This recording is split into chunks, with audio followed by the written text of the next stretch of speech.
शिव पुराण शिव शक्ति संसार YouTube channel में आपका स्वागत है। आइए भक्तों, आज मैं आपको शिव पुराण श्री विदेश्वर संहिता का पहला अध्याय सुनाती हूँ। पाप नाशक साधनों के विषय में प्रसंग, जो आदि से लेकर अंत में है, नित्य मंगलमय है, जो आत्मा के स्वरूप को प्रकाशित करने वाले हैं, जिनके 5 मुख हैं, और जो खेल खेल में जगत की रचना, पालन और सहाकार और अनुग्रह एवं तिरोभाव रूप 5 प्रबल कर्म करते हैं, उन सर्वश्रेष्ठ अजर अमर उमापति भगवान शंकर का मैं मन ही मन चिंतन करता हूँ। व्यास जी कहते हैं, धर्म का महान क्षेत्र जहाँ गंगा जमुना का संगम है, उस पुण्य में प्रयाग में ब्रह्मलोक का मार्ग है।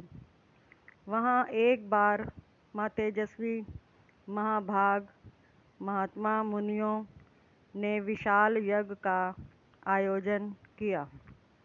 उस ज्ञान यज्ञ का समाचार सुनकर पौराणिक शिरोमणि व्यास जी के शिष्य सूत जी वहाँ मुनियों के दर्शन के लिए आए। सूत जी का भी सभी मुनियों ने विधिवत स्वागत एवं सत्कार किया तथा उनकी स्तुति करते हुए हाथ जोड़कर उनसे कहा, हे सर्वज्ञ विद्वान रोमहर्षण जी, आप बड़े भाग्यशाली हैं। आपने स्वयं व्यास जी के मुख से पुराण विद्या प्राप्त की है। आप आश्चर्य स्वरूप कथाओं का भंडार हैं। आप भूत भविष्य और वर्तमान के ज्ञाता हैं। हमारा सौभाग्य है कि आपके दर्शन हुए। आपका यहाँ आना निरर्थक नहीं हो सकता। आप कल्याणकारी हैं। उत्तम बुद्धि वाले सूत जी, यदि आपका अनुग्रह हो तो गोपनीय होने पर भी आप शुभाशुभ तत्व का वर्णन करें, जिससे हमारी तृप्ति नहीं होती और उसे सुनने की हमारी इच्छा ऐसी ही रहती है। कृपा कर उस विषय का वर्णन करें। घोर कलयुग आने पर मनुष्य पुण्य कर्म से दूर होकर दुराचार में फंस जाएंगे, दूसरों की बुराई करेंगे, पराई स्त्रियों के प्रति आसक्त होंगे, हिंसा करेंगे, मूर्ख, नास्तिक और पशु बुद्धि हो जाएंगे। सूत जी, कलयुग में वेद प्रतिपादित वर्ण आश्रम व्यवस्था नष्ट हो जाएगी।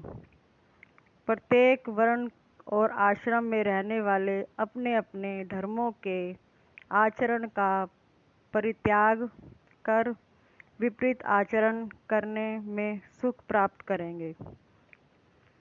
इस सामाजिक वर्ण सकरता से लोगों का पतन होगा, परिवार टूट जाएंगे, समाज बिखर जाएगा, प्राकृतिक आपदाओं से जगह जगह लोगों की मृत्यु होगी, धन का क्षय होगा, स्वार्थ और लोभ की प्रवृत्ति बढ़ जाएगी, ब्राह्मण लोभी हो जाएंगे और वेद बेचकर धन प्राप्त करेंगे, मंद में मोहित होकर दूसरों को ठगेंगे, पूजा पाठ नहीं करेंगे और ब्रह्म ज्ञान से शून्य होंगे।